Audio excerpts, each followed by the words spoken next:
Oi pessoal, Eu- tudo bem? Eu prometi para vocês um vídeo sobre a primeira unidade ali, sobre racionalismo, empirismo e criticismo, então eu vou apresentar para vocês hoje. Não sei se vou conseguir fazer todos os três temas num vídeo só, mas eu vou começar, enfim, né? Daí se precisar eu faço mais um para não ficar tão grande assim o tamanho. Então, nessa unidade da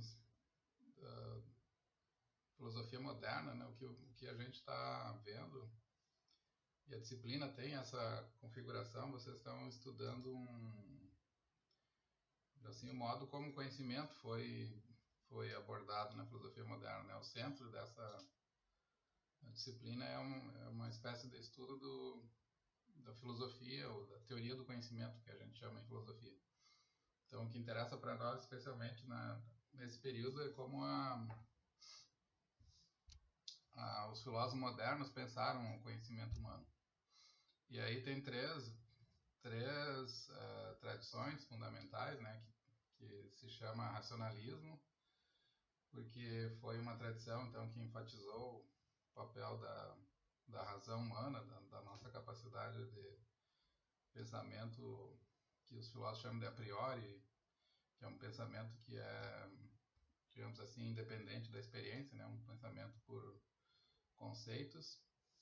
O empirismo, então, que sustenta que o conhecimento depende da experiência, e o criticismo, que é uma filosofia crítica. Então ela coloca como a primeira tarefa de uma investigação sobre o conhecimento não responder, digamos assim, como se dá, de que forma nós conhecemos, digamos assim, mas examinar a nossa própria capacidade, os poderes da própria razão humana, e responder às perguntas que ela mesmo formula para si mesma.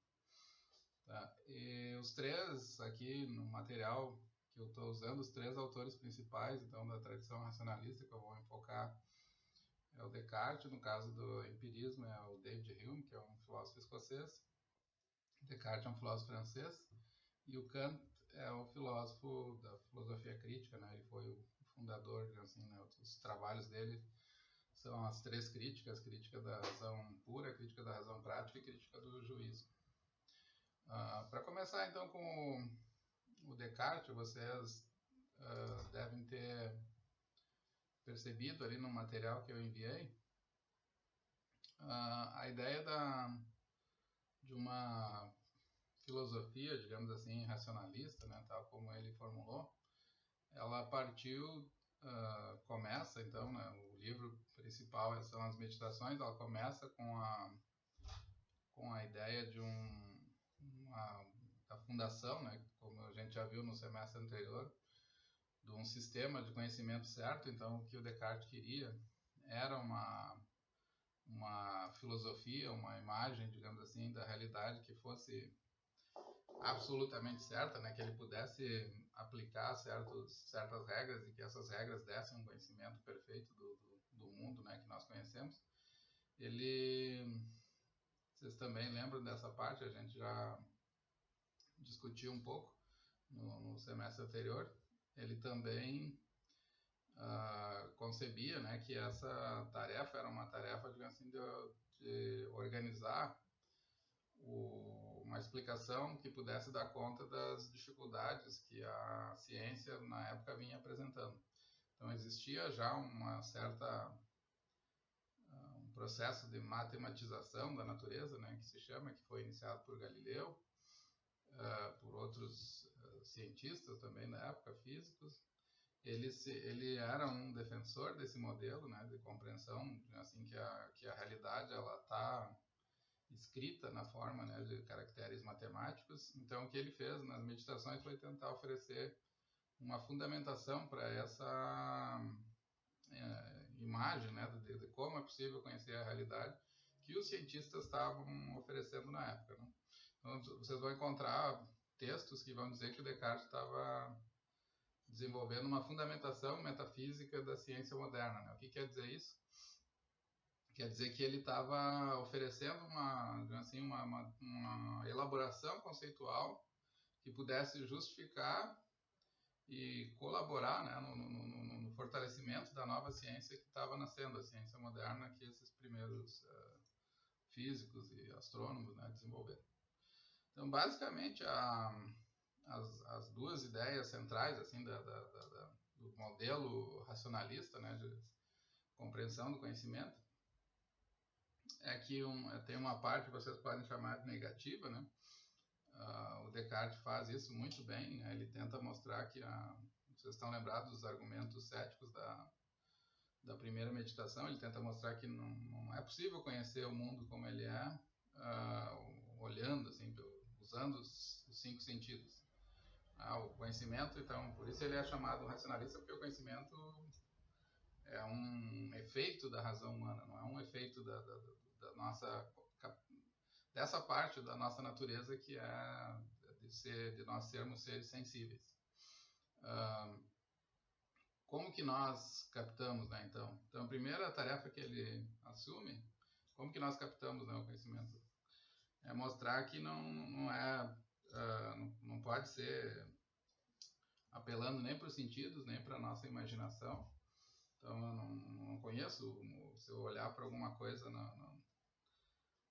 por exemplo, num pedaço de madeira dentro da água, ele vai parecer quebrado, mas dependendo do ângulo, né, que eu olho, mas ele não está quebrado. Então, isso mostra que a apreensão da realidade a partir da sensação, ela é defeituosa, ela é falha, né?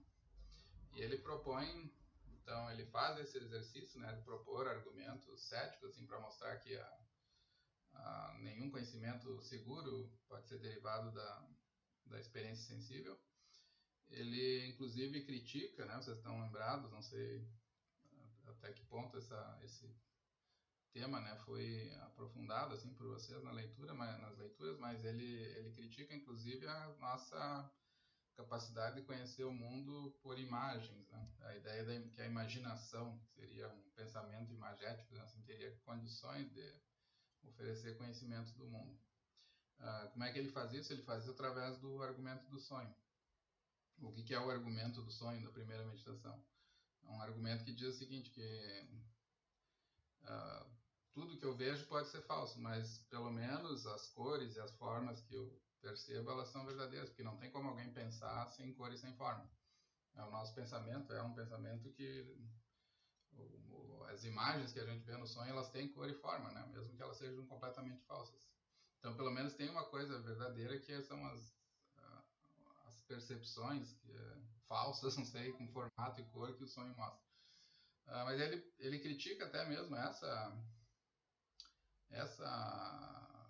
tese, né? Ele cria um outro argumento, do argumento do gênio maligno, depois ele chama de Deus enganador, e depois ele usa a estratégia retórica do gênio maligno, para mostrar que mesmo as cores e imagens e, enfim, a aritmética, né, todos os processos de obtenção do conhecimento que nós confiamos, eles podem ser postos em dúvida. E ele vai avançando, então isso leva ele até o final da primeira meditação, a duvidar de tudo. E no início da segunda meditação, ele percebe que tem uma verdade, que é eu sou, eu existo, né, como ele formula nas meditações.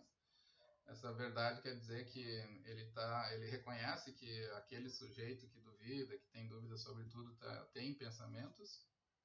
Algo está acontecendo dentro da mente dele, ele está alimentando certos pensamentos. Mesmo que ele estivesse sonhando e tudo fosse falso, pelo menos os pensamentos que ele tem estariam acontecendo, ele não tem dúvida disso. Então, na medida em que ele tem pensamentos, ele acredita que pode concluir que ele existe, né? Pelo menos existe enquanto um ser que pensa. Então, essa tese do Descartes, chamada do código, né, ela foi muito criticada, tem várias críticas que foram feitas. Uma crítica do Lichtenberg, que era um astrônomo físico da Alemanha, que foi... Ele criticou, né? Ele disse que se o Descartes fosse um filósofo consistente, ele não diria nem que ele tem uma existência, porque no fundo o que ele está reconhecendo, na verdade, são são vários pensamentos, né? Não se pode extrair a conclusão que tem um eu a partir da presença de vários pensamentos, porque o fluxo da consciência é uma sucessão de pensamentos que ocorrem e não tem nenhum eu por trás, né? Então essa já foi um passo assim que o Descartes deu que ele não poderia ter dado. Mas ele, enfim, ele chega a essa conclusão e depois da apresentação do código, então ele passa a refletir. Ele tem, portanto, né, a tese dele aqui é que o conhecimento pode ser obtido por clareza e evidência, e o código é alguma coisa clara e evidente. Então, quando nós temos algumas ideias claras e evidentes, digamos assim, né, que não tem como colocar em dúvida, isso é propriamente conhecimento. Então, por exemplo, eu posso saber com certeza que eu existo. Se vocês pensarem em outras evidências, por exemplo, todo mundo que entende o conceito de todo sabe que o todo é menor do que a parte. Isso é conhecido com clareza e evidência. Então, também é uma verdade que se pode assumir. Ou todas as verdades conceituais, todos os solteiros são não casados. Se eu entendo do conceito de solteiro, eu sei que ele é não casado. E o conceito de pensamento, existência, que o bom deve governar o mal, também parece algo meio evidente, né, segundo o Descartes. Então tem uma série de verdades que podem ser extraídas desse primeiro princípio que ele obtém. Mas isso ainda não dá, né, uma epistemologia. Assim, ele estava dizendo que a epistemologia tradicional era problemática, tem que oferecer um outro modelo. E para fazer isso, então, ele usa um experimento no texto que vocês devem ler na segunda meditação, que é chamado o exemplo do pedaço de cera. Assim, imaginem, vocês devem conhecer cera de abelha, de favos, né, de abelha, favos de mel.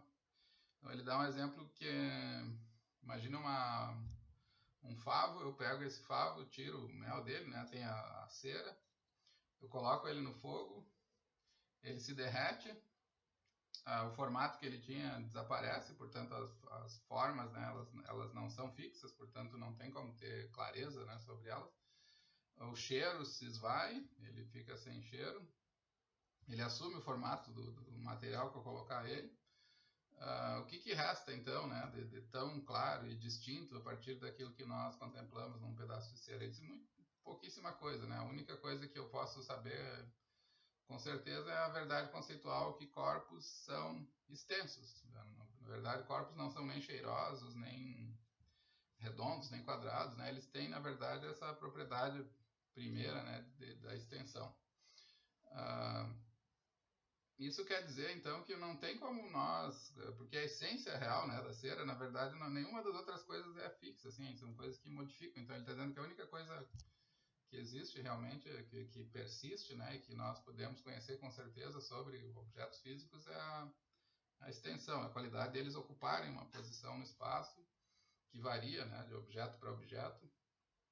E essa capacidade, né, o conhecimento dele como uma coisa extensa não é algo que eu reconheço olhando, né, porque o que os olhos me mostram é tudo se esvai, né? E o que fica, então, são essas propriedades geométricas da cera, né? A cera é um objeto matemático, em última instância, né? É isso que o Descartes vai dizer.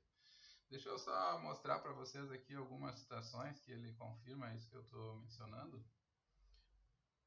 Ele diz, isso não está na meditação, né? Está num livro posterior dele, Os Princípios de Filosofia.